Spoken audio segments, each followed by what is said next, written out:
This is a presentation of WCTV, all volunteer community access television from the Township of Washington.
Good evening, ladies and gentlemen. I'm Larry LaFury for WCTV, the all-volunteer access group from the Township of Washington. And tonight we have a very special guest on our 168 show. And joining me, as usual, is my partner for over 30 years, John Francola. And our guest is going to be Will O'Toole. And John, for the first time, you and me, we have a cartoonist, a bona fide, brilliant cartoonist who's worked with MLB, worked with Gammons, Peter Gammons, and he's going to talk with us tonight about his work and baseball. And first time for us. He probably knows Charlie McGill, right? Yes, he does know Charlie McGill. I talked to him prior to the show. And Will, before we start, for all of us WCTV, I want to thank you for taking time to come up and share these cartoons and your insight. You got to have, when you do a cartoon, you got to have a pretty good sense of humor because it connotes many times a sense of humor. So thank you for coming up. Well, I want to thank you for having me. And it does, I think the fun part about cartooning is that you can match the picture with a punchline. And the punchline many times is the harder thing to get across than the picture itself. Right. Now let's go a little bit about yourself before we get into the actual cartoons and what we're going to talk about. How did you get started as a cartoonist? At a very young age. I thought so. Let's start, yeah. I had an older brother who also drew. I don't think he had tremendous artist, my brother Eddie, and he always collected comic books. I picked up, fell in love with the Batman, of course. Batman over Superman any day. Spider-Man and Daredevil. And with that, just using that as a guide, you start creating your own Batman scenes or Spider-Man scenes, and the rest is one thing after another. You just started going into one field. I knew I wasn't capable of doing, let's say, or interested in doing the comic book illustration, but then I got fascinated by editorial cartoons. And I said, ooh, this is more in line with what I want to do. Yeah, and professionally, did you get started when you were in college or somewhere else? Professionally, my first job, paid job, was with the old Patterson Evening News. And it was a Super Bowl cartoon when the Redskins played the Killer Bees with Miami. So I always have the Patterson Evening News to thank for my cartooning career, so to speak. And like all of us here, the volunteers, WCTV, none of us were involved in the television aspect of doing this. We've learned through osmosis.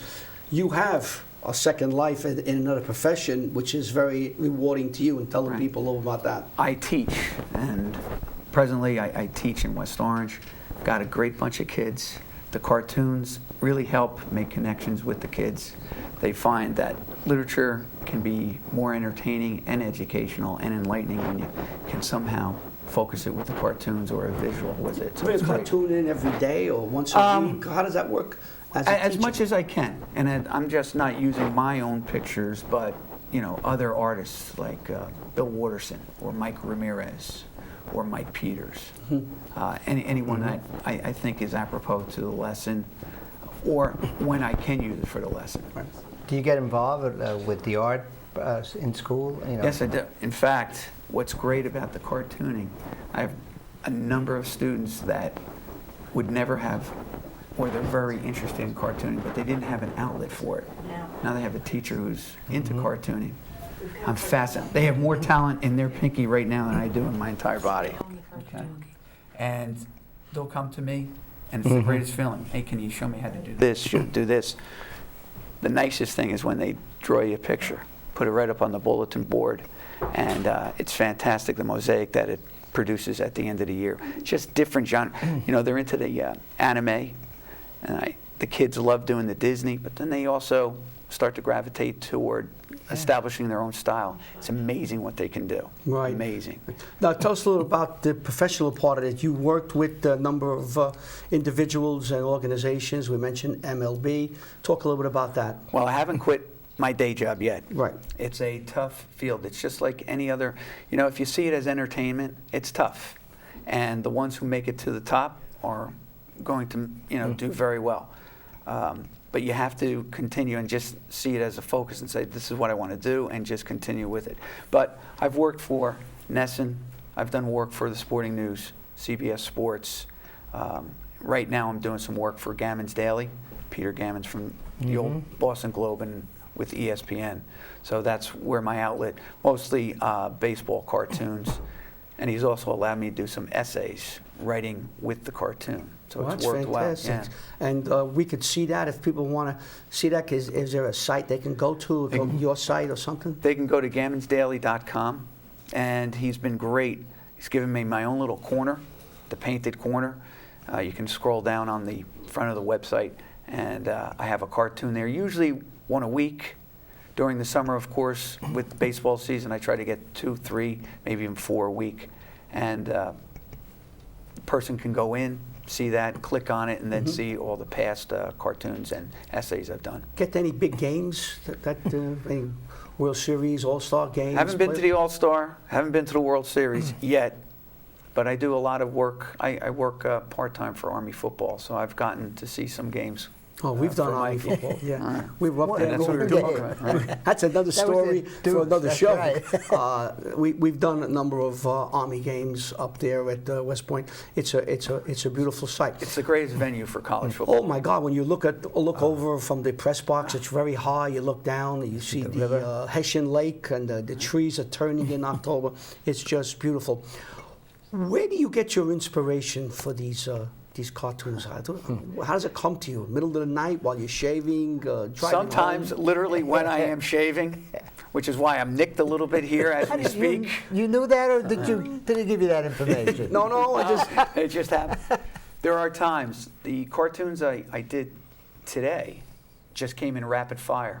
And then there are other days that you feel like you're crossing the Gobi Desert because it's long and far between, and it's very dry between. But you just got to keep plugging at it, and then things just hit. And then, you know, you'll be doing a cartoon, you'll hear something, you say, ooh, I can make a match between this particular situation and a cartoon in sports, or vice versa. Have you ever used that as your wife is yelling at you, or you're having an argument, and all of a sudden you say, wait a minute, hon, I got to do this. Listen, I got to go home tonight, so She might be watching. I'm gonna plead the fifth on that one. Okay. How many papers do you read? Sports. Sports page? Yeah, I like the. Always get the Post. Always get the Daily News. Bergen Record, of course. So I read about 4 or 5 papers, and then during the week, you know, it's a beautiful thing with the internet.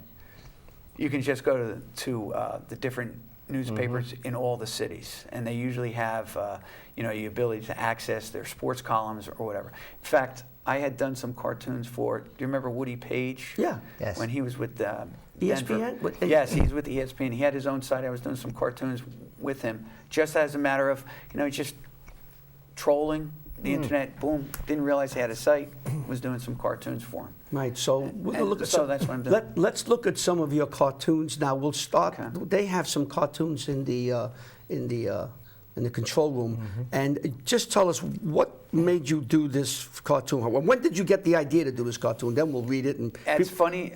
Okay. Go ahead. It's funny you said that. This just hit me but it's probably been in my system for a while. And as we were saying off camera, that Right. I'm still playing ball, 55 and a half. See, I'm not 56 years old, catcher, third baseman. Play with my brothers, my son, my nephews. We have a great time. But my son is just like most kids today. They're all into the video games. So I said to myself, oop, there's a connection somehow. And I could not play. I can't even sit on the same couch with my son when it comes to the video games. And that's how it developed. So I said, Sunday's Father's Day. Here's a connection. So the cartoon starts with the little kid, maybe about 12 years old, with the smirk. It's Father's Day, Pop. You know what that means, don't you? And the father, of course, says, yep, today you let me win at stickball, basketball, and your video games. That's a once a year thing in my house anyway. And only on Father's Day we'll let you win. Exactly.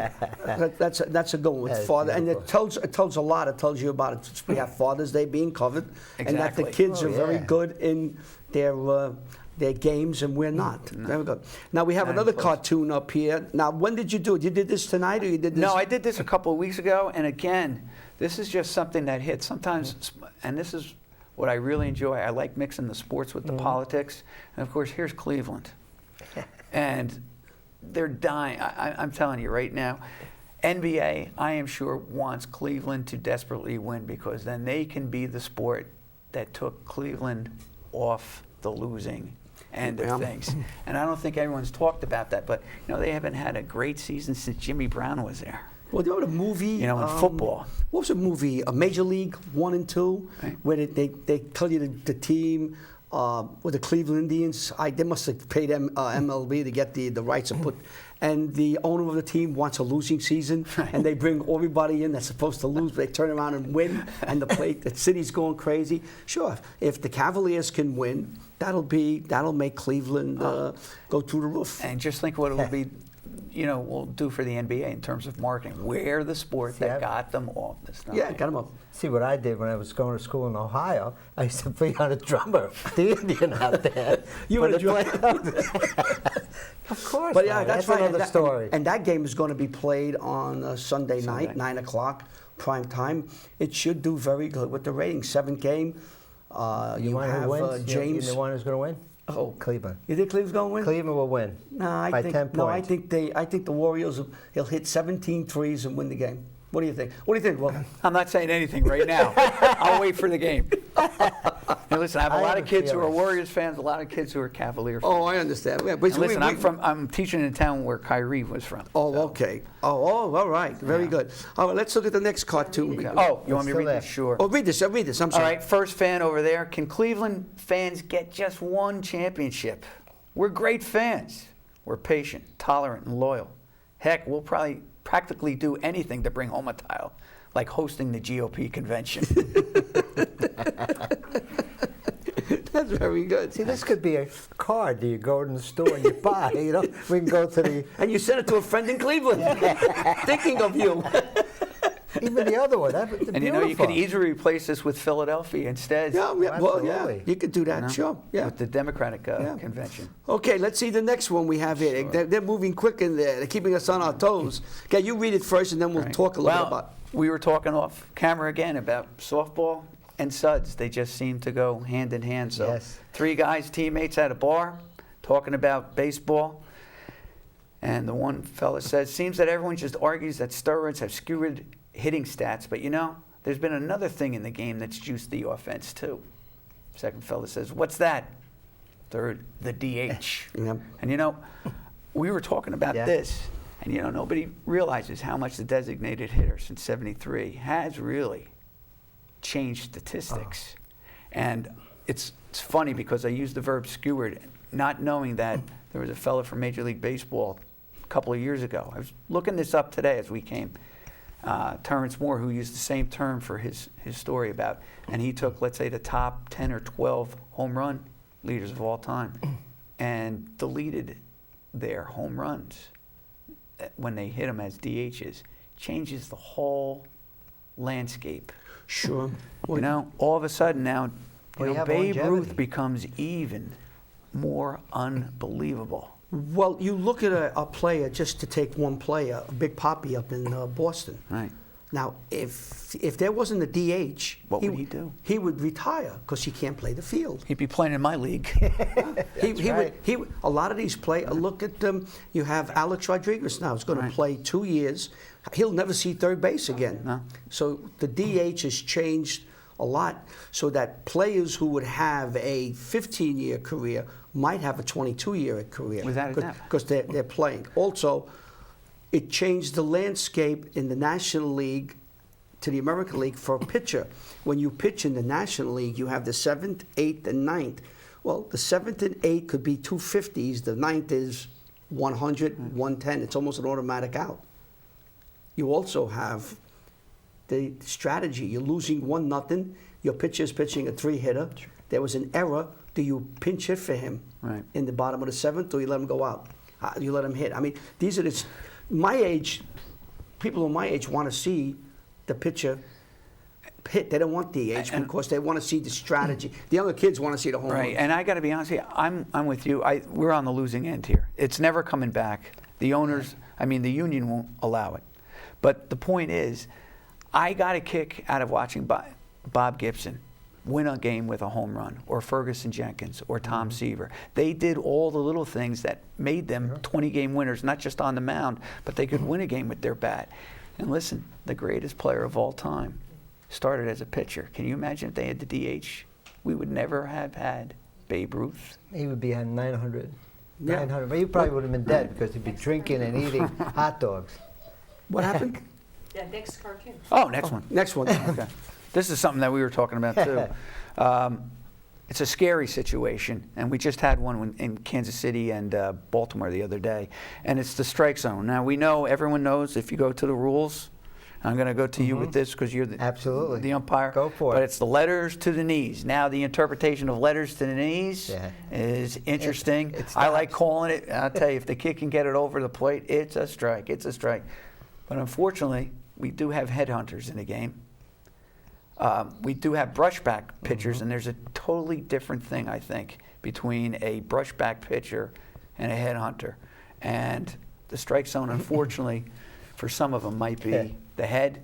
The brushback might be in the knee or in the chest. I'll tell you, some of them, when they get hit in the back, the sound that you hear, the thud, is just unbelievable. It's amazing they don't break their backs more. It's amazing they can walk to first base after Without a being doubt. hit. Well, let's read this here. We have it up there, that last cartoon? They want to bring it up. All right, next cartoon. Let's see. Where are we? But the strike zone. Here we are. All right, Right, they right. brought it back up. Okay, so let's see. It's very quickly. The strike zone. Right. And you can see it, right? Yeah. Right. Top of the knee. But they never call that. It stops at the belt. Right. So why don't they just change the rule and say the strike zone is from the top of the knee to the belt? But all the people who want the changes in the game, look, we're just going to go back to the DH. They're the ones who don't want to change the Yankee uniforms for tradition. But what's changing the game more, a uniform or the actual rules? And I think too much, these pitchers, to defend them, they're pitching to a shoebox. Yep. It's terrible, really, I think. It is. You have to open up that strike Right. zone. Call the strike zone. And you can't pitch inside, because you pitch inside, you hit someone, Now you're you're- throwing at them, now we have a fight. But Right. if you make the normal strike zone, what goes up? Strikeouts. And what goes down? Home runs. And that's not- They're not going to hit home runs. They don't want that. You're going to win with 20 homers. There's Who's a going to quick- win the title. There's a quick story. I have to say it. I'll be upset and say it. Talk about the old-time pitchers. Don Drysdale's pitching. So Walter Olson comes out and talks to him and says, "Look, I want you to walk him. I can walk him, pitch the other guy." Olson walks back to the dugout. He threw one pitch. He hit him. And the guy went to first base. Nobody said a word. When he come in, Olson said, "What'd you hit him for?" I said, "I saved 3 pitches." That was the mentality. We're going to throw inside. If they're over the plate, we're going to get hit. Hank Aaron was hit constantly because he was over the plate. Today, you can't pitch inside because you're going to hurt them. Right. They're $1 million ball players. They don't want their players being hurt. Exactly. So throw outside and hit the Even home though they're coming up with all the body armor and all the rest of it. Wow. But I will tell you this. Let's face it. All these guys throw 90 miles an hour today, too. I mean, they're letting go bullets. So it's kind of a scary situation. Isn't it that amazing? way You too. throw 91, you're not considered fast anymore because they throw 100 miles an hour, and if it's straight, they still hit it. Right. It's amazing. We have another cartoon, or are we done? Is that, we have one These more? four, I think we went through the kinda four of got them. through- Right. So that's your cartoons. You show them.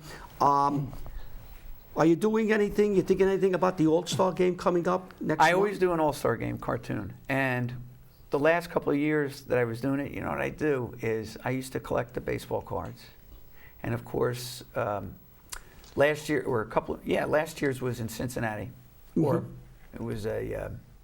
So I did all the starting lineup from the old Topps baseball cards, and it's amazing how the guys have changed.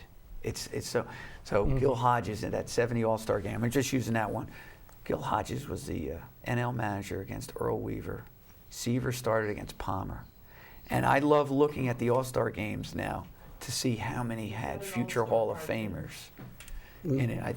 And this is the one that was, how Okay. prophetic. We were talking about this the other See day. that? This is magic here. So this is quick. This is what we're talking about. This is some of the cartoons that we've gotten from you and off your site. Oh, I know why I did this one. This was Pete trying to get back into the game. So in 1970, I think it says, Rose rolls baseball. And now in 2015, baseball rolls Rose. Yeah. Point being that, guys, he's not getting back.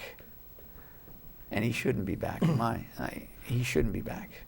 And if he complains that he should be in the Hall of Fame, well, he is. His records are there. So what's more important, his plaque or is what he did on the field? Well, I always thought, and you can correct me if I'm wrong, the wait 5 years after you retire, you're eligible to be inducted in the Hall of Fame.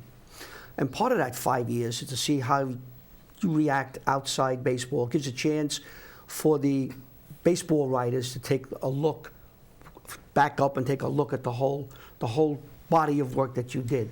And that includes everything you did on and off the field. And they believe, most of them believe, that he doesn't belong to be in the Hall of Fame because he gambled. He gambled on baseball. Now, you could argue that he never bet against his team, but you still gamble. And I think in sport, the worst thing you can do, other than throwing game, is gambling. Right. Now, you can't get any worse than that. And you know, by not gambling on a game, and here's the twist, by not gambling and betting for your team to win, what are you actually telling people? I'm figuring they're going to lose tonight. Right, yeah. You know, and that's the shame of it. And put it this way, I was a huge Reds fan. Loved Pete Rose. Bench is my favorite player of all time. If here I am not defending Rose because of what he did, being such a Reds fan and stuff, I mean, what's that really telling you? I mean, and he was a great spokesman for the game. He still would be a great ambassador for the game, but it's the cardinal sin, no pun intended. He was an that he outstanding did that. player. And Mr. Hustle was a perfect name Oh, for he him. hustled. He was And you know, it's funny. He got that name derisively from Mantle and the Yankees, yelling down there.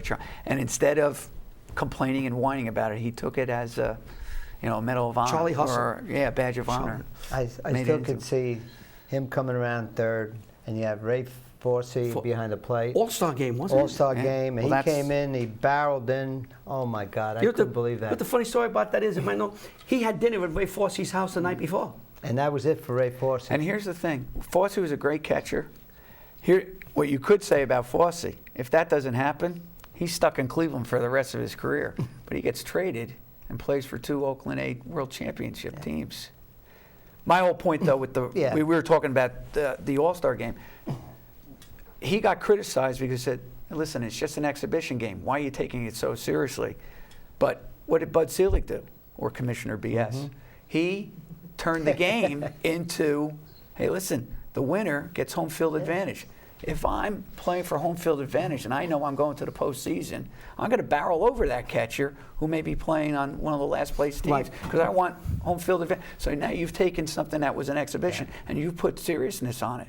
And you could actually harm the career of a player. Now it has some serious significance. The winners get home field advantage. Before that, it was exhibition game, and people tune in. I'd say, it's July. It's the middle of July. People are on vacation. They're out. It's a nice night. You don't watch the game. Now the game becomes very important because if the American League wins, The American League has the home field advantage in the World Series, which is important. A couple was it Kansas City and St. Louis, 4-3. They all won home games. Right. And if they would have played 100 games, the home team would have won half of them. The other team would have won half of them. So that's important, that home field advantage. But now they're changing some of the rules. And you got to give room to the runner coming in there. You can't be there. You got obstruction. You got interference that comes into play. And this is going to change. Now you're making these rules, and you want to win the game. So what do? You're gonna, if you go in, you hit him. Or let's say the catcher blocks that doesn't have the ball, calls interference on the catcher, and the runner scores. You lose the game on that. So you got. I don't know what's going to happen when you have these rules change. You may not have that coming in and barreling and for the win. So you're going to have to play smart and play with the rules. We had a problem last month with Toronto and the Rangers, where Batista was involved with a fight and a battle royal. People were suspended on a hard slide into second base. When we were young, that was a normal slide into second base.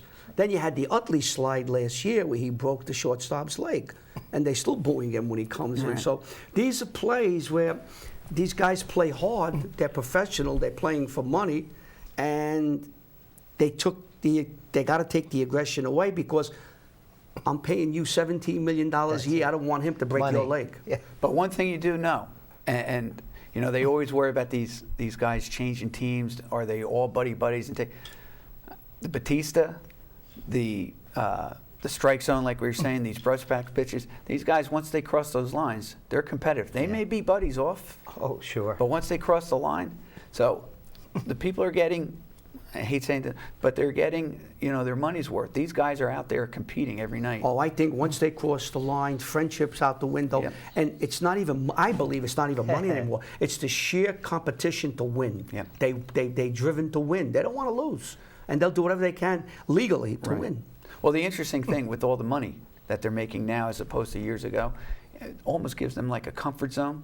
Now they can almost do other things because they have the benefit. All right, I'm guaranteed I can make myself maybe into a better ball player instead of resting on my laurels. Right, yeah, the money, yeah. So it's good that way. Yeah.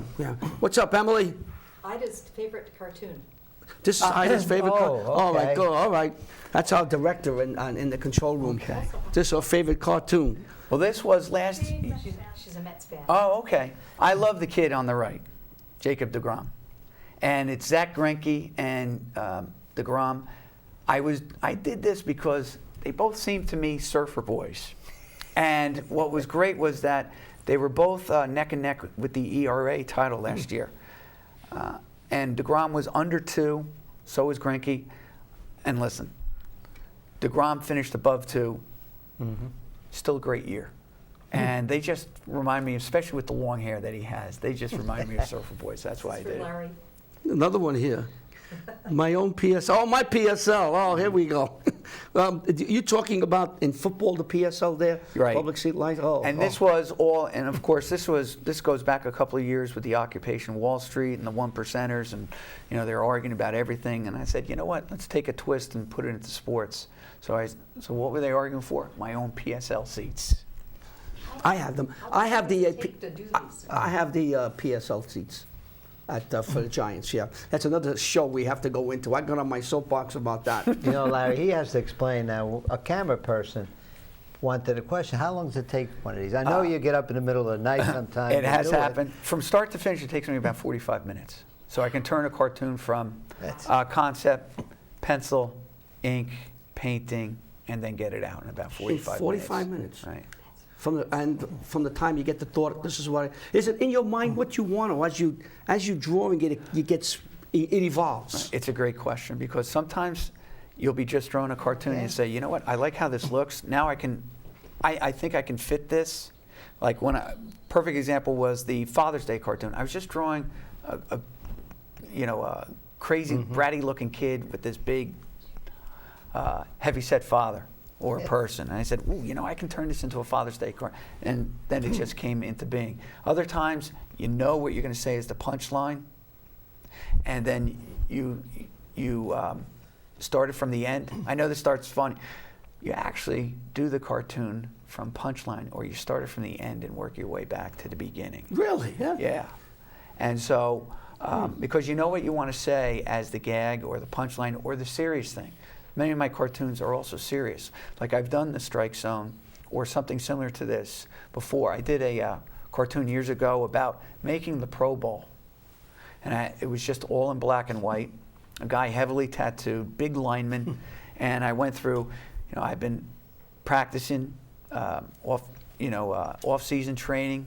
That was 2 months. Then we went to camp. That was another 3 or 4 weeks. Then it was the season. I'm tired. I'm beaten up. I've got broken legs, pulled hamstrings. And now what do I get for the reward? No playoffs, but I do get the postseason, the All-Star game. And, I think that's how some of the players look at the All-Star. And that's why they've tried to do everything to it, make it into a fantasy football game. Because these guys are beat up at the end of the season.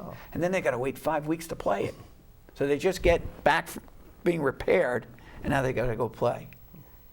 Yeah, they were in Honolulu, which wasn't too bad. But I hear they're moving it to Florida. But I always think of Garrison Hurst. There's a kid who was like a rookie or a second-year player, blew out his knee.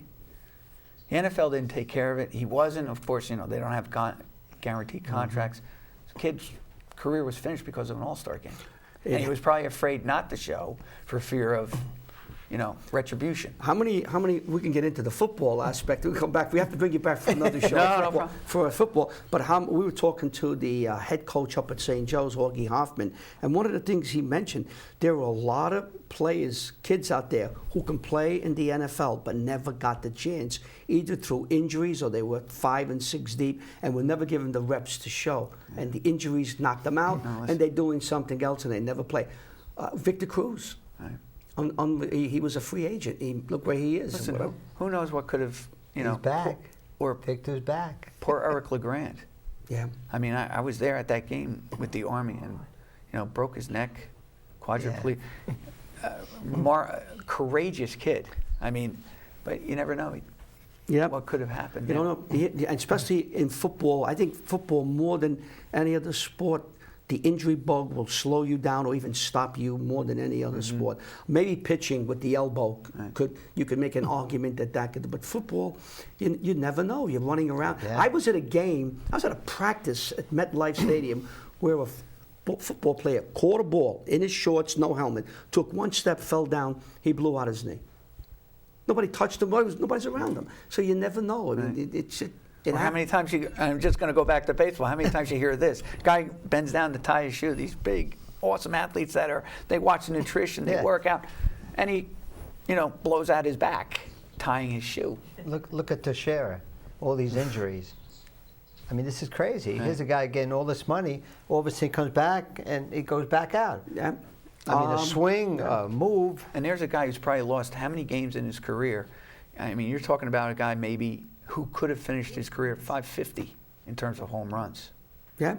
He lost all those hits. But now he doesn't want to change. And now the people are saying, well, why don't you hit the ball down, you're batting left, you hit the ball down at third baseline. No, I want to swing for the home run. Home run, money's home run. Yeah, but come on, you want to stay, if you bat John, 300. If you bat 320 and have 6 home runs with 42 RBIs, or you bat 290 with 40 home runs and 80 RBIs. How about 180 with 20 homers? Do you stay? How many RBIs?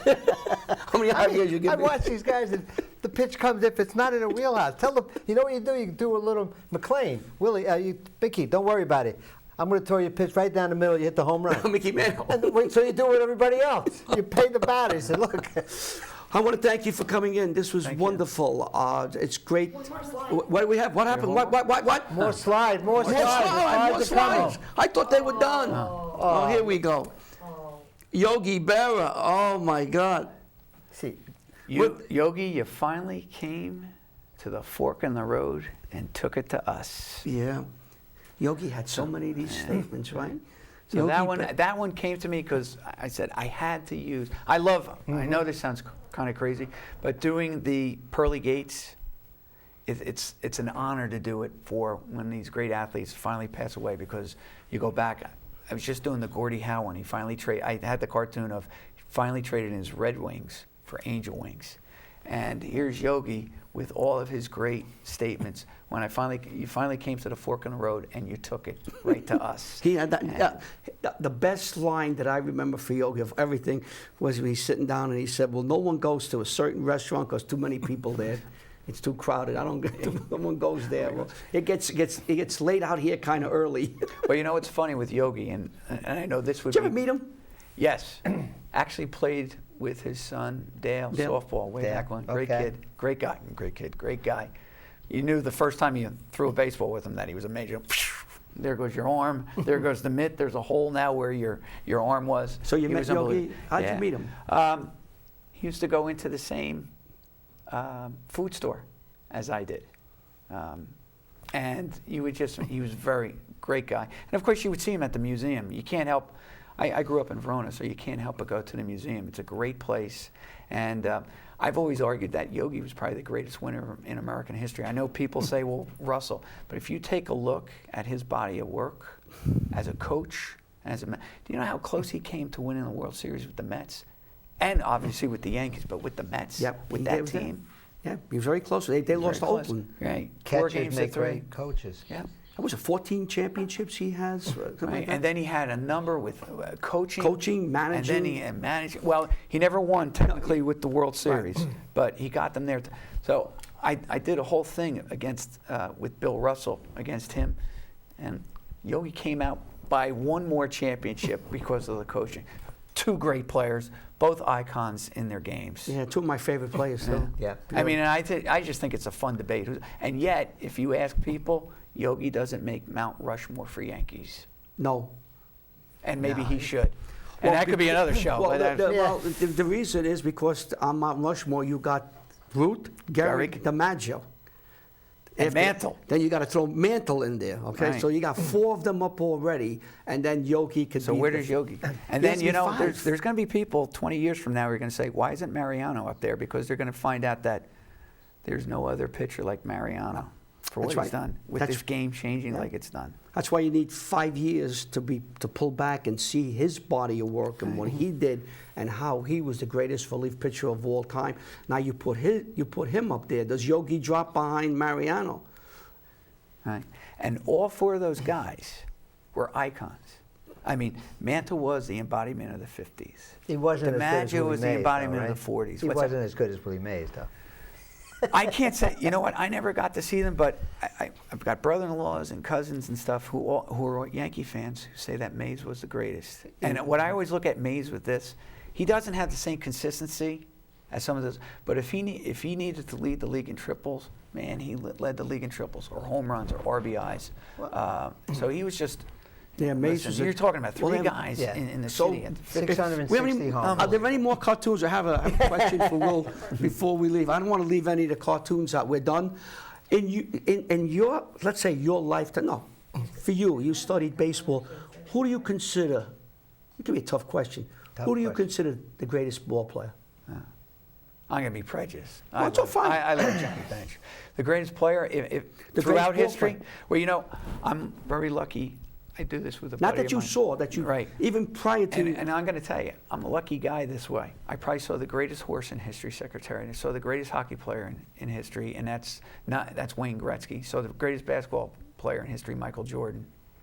Probably didn't see the greatest baseball player in all time, and that's Babe Ruth. I don't know. It has to start with Babe Ruth. In my generation, I tell you, unfortunately, A-Rod is a great ball player. And if he wasn't such a drama, we talking about hands down a top great player. It's tarnished, though. He had the distinction from when he was 18, 19 years old to 24. He was the best pitcher in baseball. He could have gone to the Hall of Fame in pitching. Whitey Ford broke his scoreless streaks in World Series in 1963, and he hit 714 home runs. He was an outstanding outfielder, and what people don't realize, he was a great base runner. Right. He stole bases. So he had a 340, 340 batting Even though he got thrown out in 1926 To end the with World Series. Gehrig on them. To But end the World I Series. will tell you this, what's amazing, Gehrig leading for as long as he did in Grand Slams with Ruth hitting in front of him. Think about that. And I always say this, Gehrig, if you take a look, Gehrig and Musial and Aaron, Three great underrated ball players in a lot of ways because they're so boring. They're so consistent every year. Gehrig was amazing. Was it 1 year Lou Gehrig had 180 RBIs, Yeah. and Babe Ruth was in front of him hitting all those home runs. Oh, I mean, Gehrig averaged for like 13 years about 35 homers and 132 RBIs for 13 years. straight, one right after another. People will start comparing and saying you didn't have that many great players at that time. They weren't You didn't facing- have, they weren't taking care of themselves. And now you have the athlete come out there, they're hitting 500-foot shots. Yeah, John, but Babe Ruth, when he played against 6 teams. So you had the cream of the crop. There weren't 18 or 16 teams in each league. But you weren't also playing against black players Right. or Spanish players for the most part. That was And a big that thing. really- That's huge. That's Yeah. where people like Willie Mays, that came on board. Yeah. I say he's got to be one of the top 5 players Oh, yeah. ever. No, I think. And I think what people also forget, even with all the new teams, now you're not seeing the same pitcher every night. You know, Ted Williams Right. used to do his homework on it, had a file system, but he was only facing maybe 9 other clubs, or 8 other clubs, or 7 other clubs. And if a excuse me. pitcher throws 200 pitches, by the time he's throwing 160, 170, 180, they're very hittable. Right. And with that, I think we're going to have to. We've got more. Oh, more cartoons. Oh, See that? Oh, okay. Yeah, so they found some more of your cartoons. Oh, You don't okay. mind going through your cartoons, do you? This is No, better. No, go ahead. What's this? Tear down this wall. All right.